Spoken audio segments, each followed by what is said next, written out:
সদ্য বৃষ্টি ধোয়া আকাশে সোনালি রঙের আভা। ঠিক বিকেল 5:30টায় নামখানা স্টেশন থেকে নামখানা লোকাল ধরে আমরা বেরিয়ে পড়লাম। হাওড়া থেকে 12839 চেন্নাই মেল ধরে আমরা যাব বেরহামপুর। বেরহামপুরে নেমে আমরা ওখান থেকে রওনা দেব দারিংবাড়ির উদ্দেশ্যে। জুলাই মাস থেকে শুরু করে ফেব্রুয়ারি মাস পর্যন্ত যে কোনো সময় আপনারা দারিংবাড়ি যেতে পারেন। আমাদের বাকি সদস্যদের সাথে দেখা হলো হাওড়া স্টেশনে। ট্রেন ছাড়লো রাত্রি 12:15। সঙ্গে রয়েছে দিদি ও তার মেয়ে, মা বাবা, মাসি ও মেসোমশাই, আর আমি সোহিনী।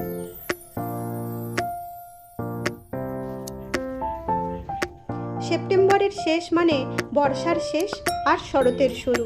নীল আকাশ, সাদা মেঘের ভেলা আর দিগন্ত জোড়ানো সবুজ এবং দূরে পাহাড় শ্রেণীর মাঝখানে আমরা হারিয়ে যেতে যেতেই চলেছি ওড়িশা, দারিংবাড়ি, যাকে বলা হয় ওড়িশার কাশ্মীর, তার উদ্দেশ্যে।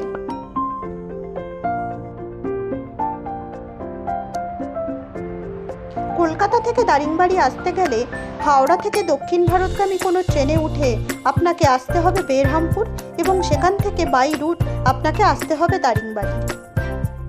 ট্রেন এখন চিল্কা ক্রস করছে, তারপরে আসবে রম্ভা আর তারপরেই বেরহামপুর স্টেশন, যেখানে আমরা নামবো।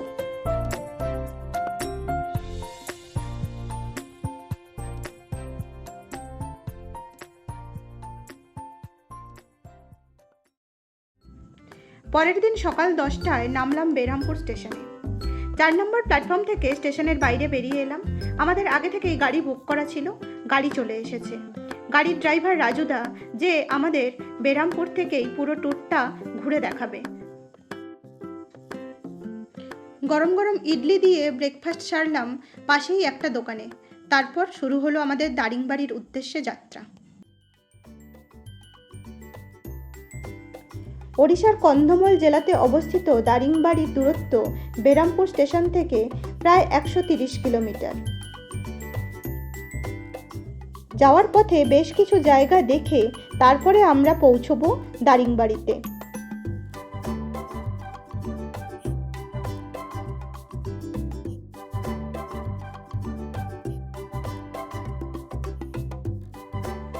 পথে পড়লো একটা ছোট মন্দির জঙ্গলের মধ্যে, বনদেবীর মন্দির। দুর্গারই একটি রূপ বনদেবী হিসেবে তন্ত্রমতে এখানে পুজো করা হয়। মন্দিরের ডান দিকে রয়েছে গণেশজির মূর্তি আর ভেতরে রয়েছে বনদেবীর মূর্তি এবং পাশে শিবের মন্দির। পাহাড়ি ঝর্ণার শব্দ, নিরিবিলি পরিবেশের মাঝে একটি মন্দিরে চুপচাপ কিছু সময় বসে থাকতে বেশ ভালোই লাগবে। চলুন মন্দিরের ভেতরটা একবার ঘুরে দেখে নেওয়া যাক।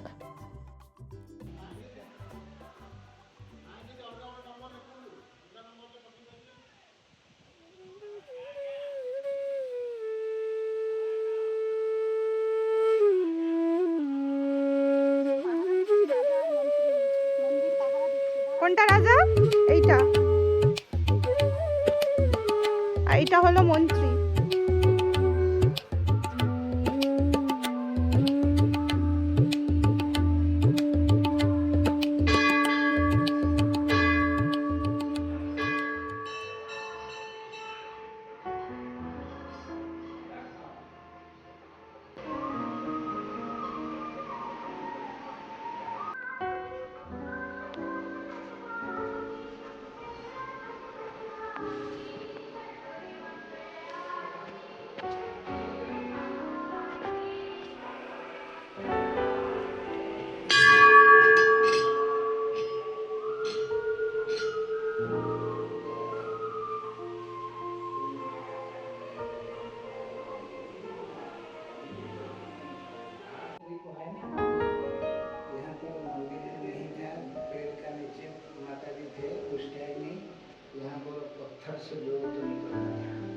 अच्छा अच्छा, जल निकालता था।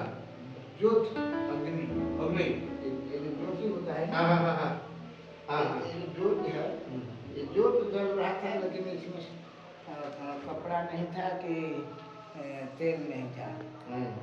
जितना बारिश हो जाए, कुछ भी हो जाए, लेकिन वो जोत ऐसे ही जलता था। चलता था।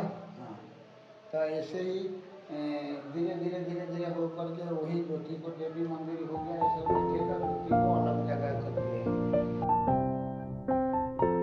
পাকদণ্ডী পথ পেরিয়ে বেশ খানিকটা পাহাড়ের ওপরে উঠে চলে এসেছি আমরা। একদিকে পাহাড়, নীল আকাশ, আর একদিকে সবুজ ঘন জঙ্গল।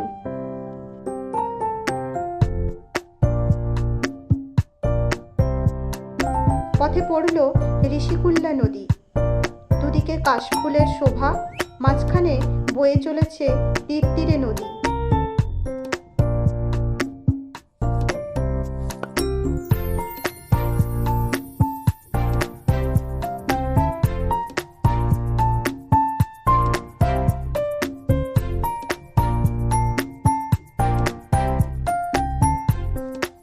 দুপুর 1টা বেজে গেছে। আমরা দুপুরের খাওয়ার জন্য ঢুকলাম ঋষিকুল্যা নদী পেরিয়েই একটি পাশের হোটেলে। আমরা যে থালি নিয়েছিলাম তাতে ছিল আলু মাখা, ডাল, দই দিয়ে বেগুনের তরকারি ওড়িশা স্পেশাল, সেই সঙ্গে সবজি এবং মাছের কারি ছিল, বেশ ভালো খেতে।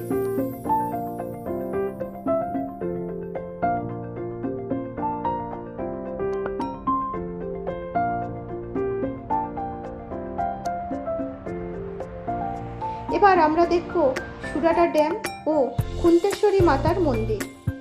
পথে এরকম বেশ কিছু ইউটার্ন পড়ল।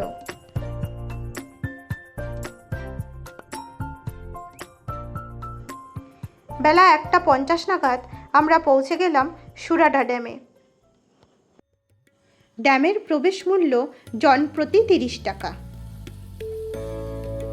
পাশেই রয়েছে একটি মন্দির, হরপার্বতীর মন্দির। খুব সুন্দর করে সাজানো সেই মন্দির, চলুন ঘুরে দেখে নেওয়া যাক।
মন্দিরের পাশেই রয়েছে ওয়াচ টাওয়ার, যেখানে উঠলে আপনি দেখতে পাবেন অসাধারণ একটি ভিউ।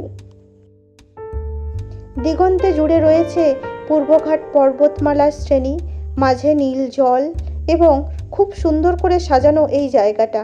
একদিক থেকে মন্দিরের ভিউ আপনি দেখতে পাবেন এবং চারপাশে শুধু সবুজ আর দূরের উপত্যকা, দেখলে সত্যিই মন ভরে যায়।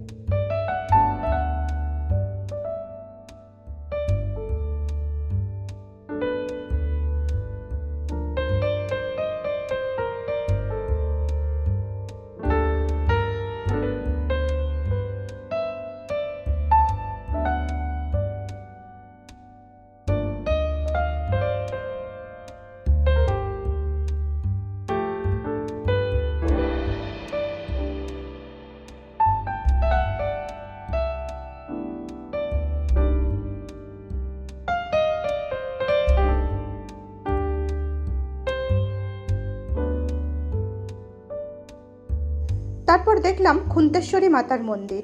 সরস্বতী, লক্ষ্মী এবং দুর্গার মিলিত রূপ এখানে পূজিত হয়। মন্দিরের ভেতরে ছবি তোলা বারণ।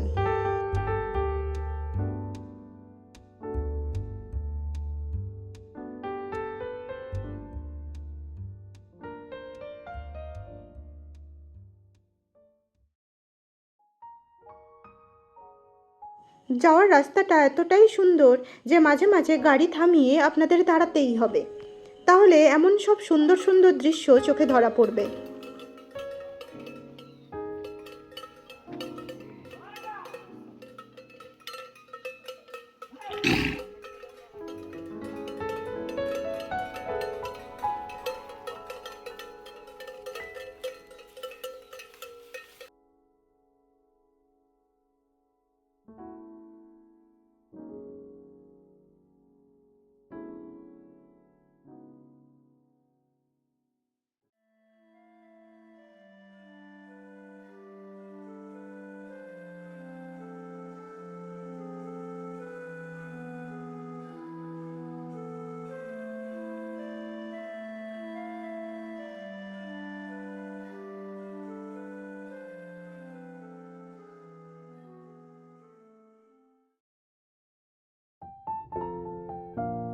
আমরা দারিংবাড়ি পৌঁছে গেছি।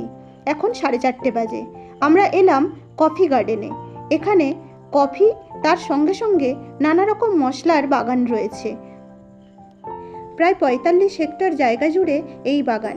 সয়েল কনজারভেশন ডিপার্টমেন্ট এবং গভর্নমেন্ট অফ ওড়িশা এই বাগানটির তত্ত্বাবধানে রয়েছে। এগুলোই কফি গাছ এবং কফি ধরে আছে। কফি গার্ডেনের প্রবেশ মূল্য 60 টাকা।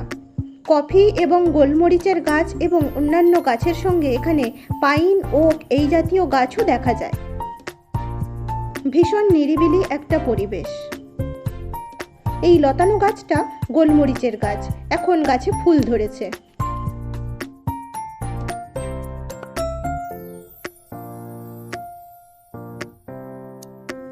সঙ্গে এই বাগানের পাশেই রয়েছে একটি কফি শপ। সারাদিন ঘোরার পর পড়ন্ত বিকেলে এখানে বসে কফি খাওয়ার মজাটাই আলাদা। পাশে আবার রয়েছে একটি সাজানো পার্ক। সেই পার্কে আমাদের খুদে সদস্য অনেক আনন্দ করে নিল। এর সাথে আপনারা ঘুরে দেখে নিতে পারেন সানসেট ভিউ পয়েন্ট, যদিও আমরা আর কোথাও যাইনি।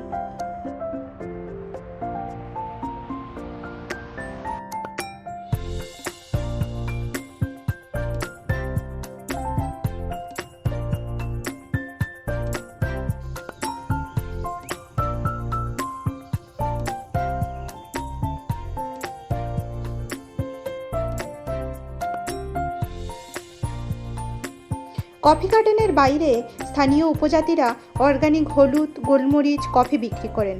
চাইলে আপনারা সেগুলো কিনে আনতে পারেন। দারিংবাড়ি ভ্রমণের প্রথম দিন আমাদের শেষ হলো। আমরা এখন হোটেলে এলাম।